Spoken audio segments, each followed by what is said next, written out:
ఓం నమ శివాయ. ఈరోజు పరమశివుని సందేశం.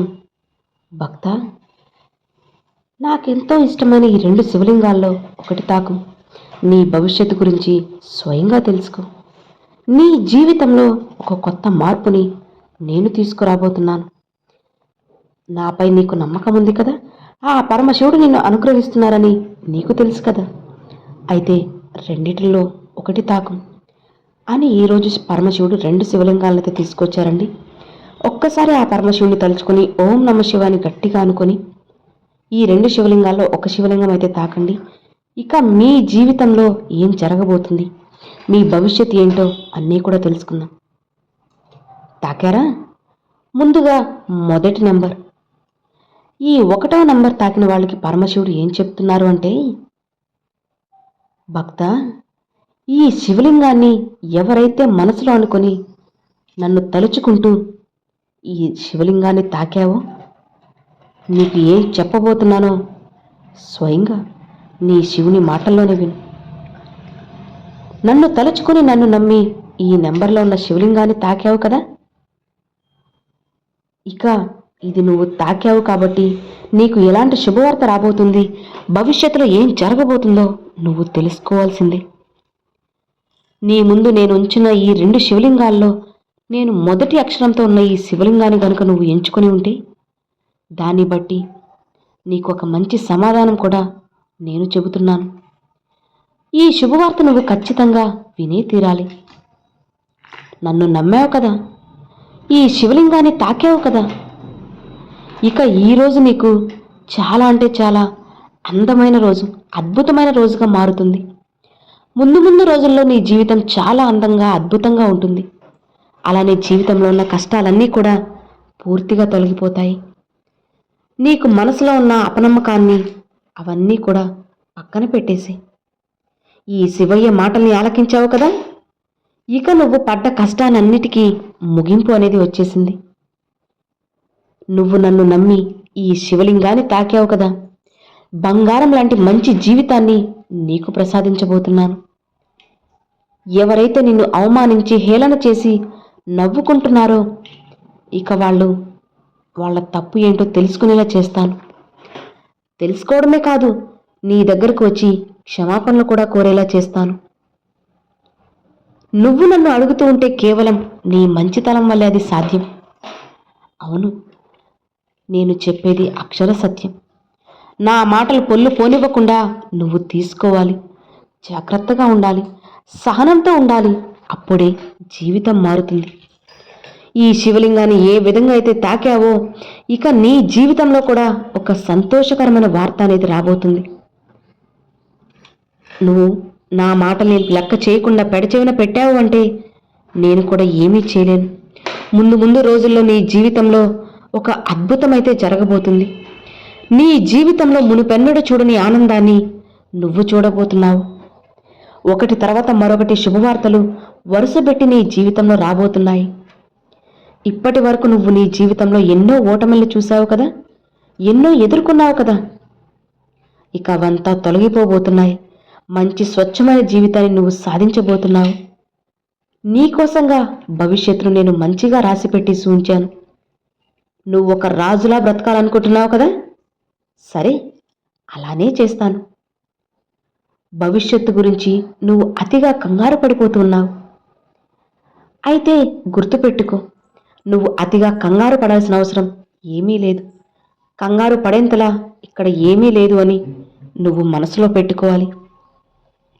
అలా కాకుండా అన్నిటికీ అనవసరంగా కంగారు పడిపోతూ ఉంటే జీవితమే అల్లకల్లోలం అయిపోతుంది. చిన్న కష్టం రాగానే డీలా పడిపోతున్నావు. అలా ఎప్పుడు కూడా నువ్వు కింద పడిపోకు. ఎన్ని కష్టాలు వచ్చినా సరే నువ్వు నన్ను ఒక్కసారి శివా అని పిలిస్తే చాలు, ఒక పక్షిలా వచ్చి నేను నీ ముందు వాలుతాను. నా వాహనం పైన వాయు వేగంతో వచ్చి నీ దగ్గర వాలుతాను. నిశ్చింతగా ఉండు, నీ భవిష్యత్తు బ్రహ్మాండంగా ఉంటుంది అని మొదటి శివలింగం తాకిన వారికైతే చెప్పారండి. చాలా చక్కగా ఆ పరమశివుడు మొదటి శివలింగం తాకిన వారికైతే చెప్పారు. ఇక రెండవ శివలింగం తాకిన వారికి ఆ పరమశివుడు ఏం చెప్పబోతున్నారు, వాళ్ళ భవిష్యత్తు ఎలా ఉండబోతుంది ఏంటి, ఇలా అన్నీ కూడా తెలుసుకుందామా?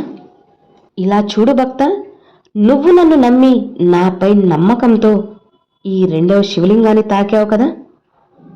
సరే, ఇక నీ జీవితంలో వాయువేగంతో వచ్చే మార్పుల్ని నువ్వే తెలుసుకో.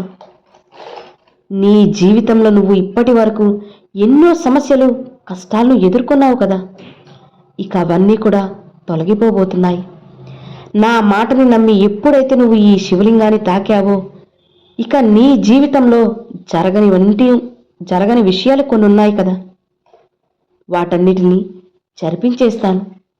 అలా జరిపించేసి నా పూర్తి ఆశీర్వాదాన్ని, అనుగ్రహాన్ని నీకు పరిపూర్ణంగా అందిస్తున్నాను. నువ్వు నిశ్చింతగా ఉన్నావు అంటే జీవితం ఖచ్చితంగా మారుతుంది. నేను మారుస్తాను. కైలాసం నుంచి నేను అలానే కూర్చుని ఉన్నాను అని, ఏమాత్రం కూడా నిన్ను పట్టించుకోవడం లేదు అని నువ్వు అనుకోకు. అస్సలు భ్రమపడకు. అన్నీ చూస్తూ నేనేం ఊరుకోవడం లేదు. నీకైన పనులన్నీ కూడా చేస్తూనే ఉన్నాను. ఇక ఏమాత్రం కూడా సమయం లేదు. నీకు వచ్చిన చిన్న అవకాశమైనా సరే దాన్ని నిశ్చింతగా ముందుకు వెళ్ళి అందుకున్నావంటే జీవితం ఖచ్చితంగా మారుతుంది. నీకు ఎంతో అదృష్టం ఉంది కాబట్టే నువ్వు నన్ను నమ్మి ఈ శివలింగాన్ని తాకగలిగావు.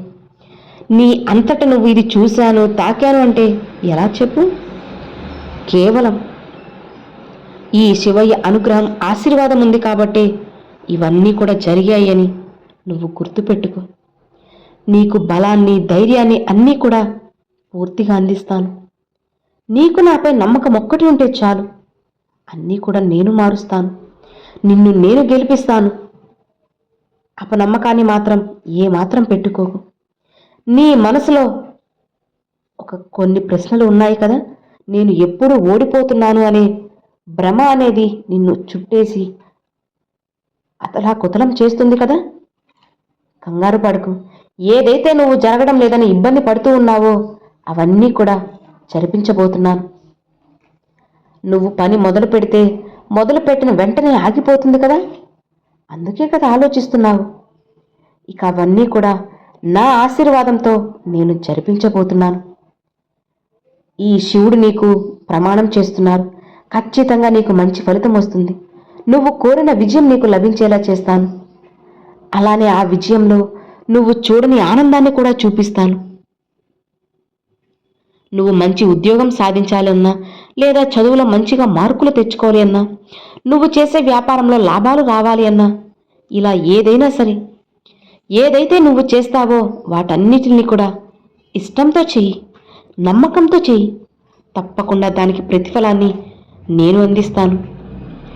అలా కాకుండా జరగదేమో అని అపనమ్మకంతో చేశావంటే ఖచ్చితంగా అది జరగకుండా అలానే ఉంటుంది. కాబట్టి ఇతరులపై ఏమాత్రం కూడా అస్సలు ఆధారపడి ఉండాలి అని ఎప్పుడూ అనుకోకూడదు. అలా ఆధారపడ్డావు అంటే ఏదో ఒక రోజు నువ్వే బాధపడాల్సి వస్తుంది. తరువాత ఎంత బాధపడ్డా ప్రతిఫలం అనేది ఏమాత్రం ఉండదు అని గుర్తుపెట్టుకో. ఇక నీ బంగారు భవిష్యత్తుని నేను మారుస్తున్నాను. నేను చక్కగా తీర్చిదిద్దుతాను.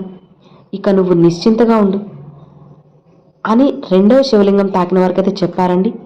సో విన్నారు కదండి, మొదటి శివలింగం, రెండవ శివలింగం తాకిన వారికి ఆ పరమశివుడు ఎలాంటి సందేశాన్ని తీసుకొచ్చారు. మరి ఈ రెండిట్లో మీరు ఏ శివలింగాన్ని తాకారు అనేది నాకు తప్పకుండా కామెంట్లో అయితే షేర్ చేసుకోండి. అలానే ఓం నమః శివాయ అని కూడా కామెంట్లో అయితే షేర్ చేసుకోండి ఫ్రెండ్స్. ఈ వీడియో నచ్చితే ఒక చిన్న లైక్ చేయండి, మరికొంతమందికి షేర్ చేయండి. ఫస్ట్గా మన ఛానల్ చూసేవాళ్ళు సబ్స్క్రైబ్ చేసి సపోర్ట్ చేయండి ఫ్రెండ్స్. Thanks for watching. ఓం నమః శివాయ. శివాయ నమః.